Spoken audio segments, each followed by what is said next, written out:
आप देख रहे हैं निषाद ज्योति न्यूज़ की ताज़ा खबर। आज हम आपको लेकर के चलते हैं गोंडा ज़िले में, जहां पर जो है कि बहुत बड़ी बात कही है सन ऑफ मल्लाह विनोद कुमार साहनी ने आरक्षण को लेकर के। आरक्षण पर उन्होंने कहा है कि अति पिछड़ों का आरक्षण जो संविधान में दिया गया है, उस आरक्षण को जो है कि पिछड़े वर्ग के यादव के लोग जो है कि ज़्यादा खा रहे हैं। और इस तरह से उन्होंने एक बहुत बड़ी बात कही है। हालांकि अब जो भी कहा है उन्होंने अपने विचारों से कहा है। आइए सुनते हैं उनको विचारों को, उन्होंने क्या कहा है हमारे संवाददाता से। देखिए ये रिपोर्ट। नमस्कार, जय निषाद राज। साथियों, आज के समय में अति पिछड़ा जो समाज है,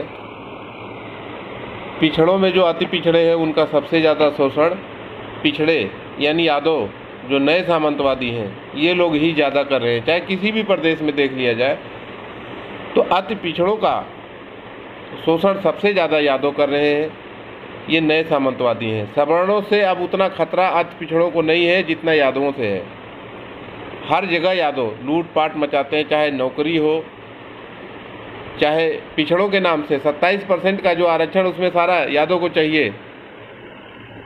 कहीं भी अति पिछड़ा अगर चुनाव भी लड़ता है तो वहाँ भी यादव लोग उसको हराने की पूरी ताकत लगा देते हैं। तो सपा बसपा को अगर अति पिछड़ा समाज वोट देता है तो समझो अपने पैर पे कुल्हाड़ी मारता है, क्योंकि संविधान आरक्षण देता है लेकिन आरक्षण में आपका आरक्षण वाला ही आपको आगे नहीं बढ़ने देना चाहता है। तो अगर आप इस चीज़ को चाहते हो कि हमें भी आरक्षण का लाभ मिले तो इनको मजबूत मत करिए, अति पिछड़ों को वोट दीजिए। भले आप वो जीते हारे, आपसे इससे मतलब नहीं है, लेकिन आप अपने विरोधी को मजबूत मत कीजिए। आज अगर अति पिछड़ों का सबसे बड़ा विरोधी है तो वो है सपा बसपा।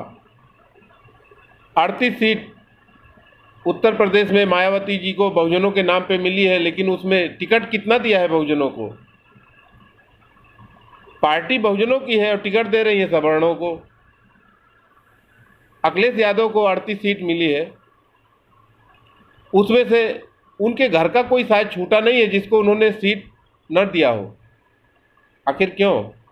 अगर समाजवाद है, पिछड़ों की पार्टी है, तो पिछड़ों में सभी समाज के लोग बराबर आते हैं, सबको बराबर टिकट मिलना चाहिए ना। चलिए ठीक है, आप यादव को ही बड़ा नेता मानते हैं कि यादव ही नेतृत्व कर सकते हैं, तो दिनेश लाल से क्यों फिर दिक्कत हो रही है? वो भी तो यादव का बेटा है। आप राष्ट्रीय अध्यक्ष हो अखिलेश यादव जी, आप आजमगढ़ छोड़ के कहीं अलग से भी लड़ सकते हो।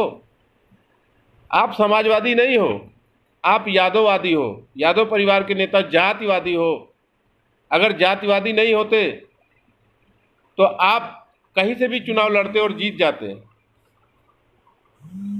हर जातिवादी नेता अपने जात के बाहुल्य क्षेत्र में जाके चुनाव लड़ता है और कहता है हम समाजवादी हैं, फलानावादी हैं। गलत। अगर आप समाजवादी हो, पिछड़ों के नेता हो, तो आप आजमगढ़ से क्यों लड़ते हो? क्योंकि आजमगढ़ में मुस्लिम और यादवों का बाहुल्य वोट है। मुस्लिमों को आप आतंकवाद को बढ़ावा देते हो और यादव आपके बिरादरी हैं, और आप कहते हो कि हम समाजवादी हैं। काहे के समाजवादी हो? झूठ बोलते हो। तो आपने देखा यहाँ पर विनोद कुमार साहनी जो गोंडा ज़िले से हैं, उन्होंने अपनी बातों को कितनी बेबाक तरीके से रखा है समुदाय के सामने, समाज के सामने, जो है कि देश के सामने और अति पिछड़ी जातियों के सामने। उन्होंने बिल्कुल बेबाक अंदाज में अपनी बात को रखा है। कहीं से भी कोई भी यहाँ पे राजनीति की बू नहीं आती है। जो भी कहा है उन्होंने अपनी सोच बूझ से कहा है और सही कहा है। हमको ऐसा लगता है।